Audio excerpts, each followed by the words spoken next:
Ang Tagalupa na viral ang mukha. Bip, bip, bip, bip, bip. Bumibip, bip, bip, bip, bip, bip, bip, bip, bip, bip, bip na ba? Ang lahat. Martian. Enrico Pañero. Bip, bip, bip, bip, bip. Bip, bip, bip, bip, bip, bip, bip. Bip, bip, bip, bip, bip. Tik-tilaok! Tik-tik-tilaok! Bip, bip, bip, bip, bip. Ito na ang 101.1 Yes FM Balitang Oy, pakicheck nga po ang inyong mga driver sa mga pasahero. Kamusta po ang driver? Uy, nakapikit! Nakapikit! Oo, nakapikit kasi stoplight. Nakapikit daw si Kuya Driver. Alam nyo, ayan ang isa sa mga kalaban ng mga drivers, no? Ang antok. At marami tayo mga nababalitaan, mga yespre, no?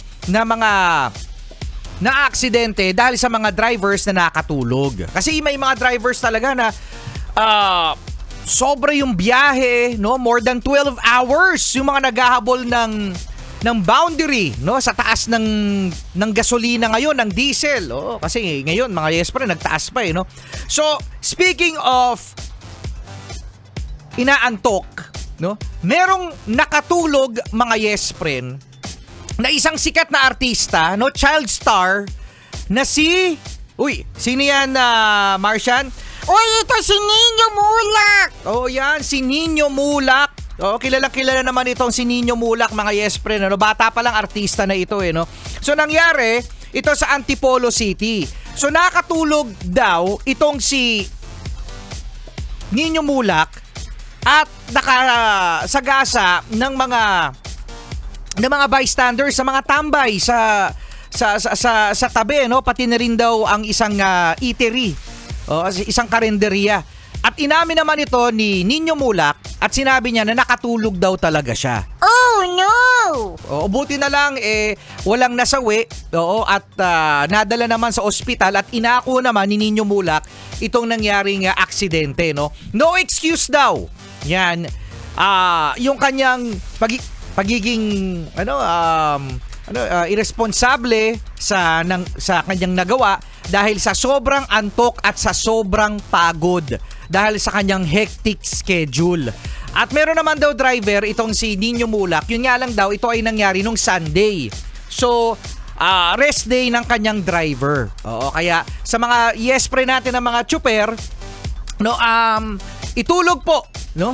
Itulog habang stoplight. Itulog niya yan habang red. Uy, wag ganun! Pero nakikita ang ganyan mga drivers na kapag tumitingin ako sa sa gilid, sabi ko, si Kuya nakapikit. Umidlip sa 60 seconds na red light. Umiidlip. Wag ganun. Mag-stop sa gasoline station, no?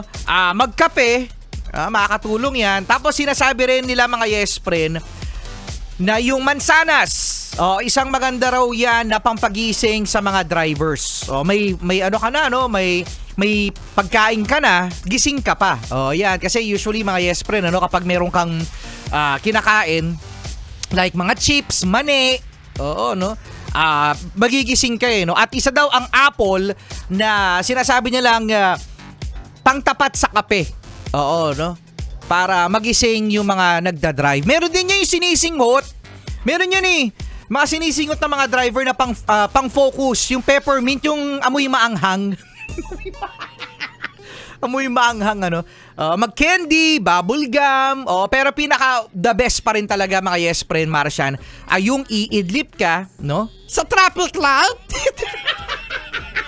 Iidlip ka sa gasoline station.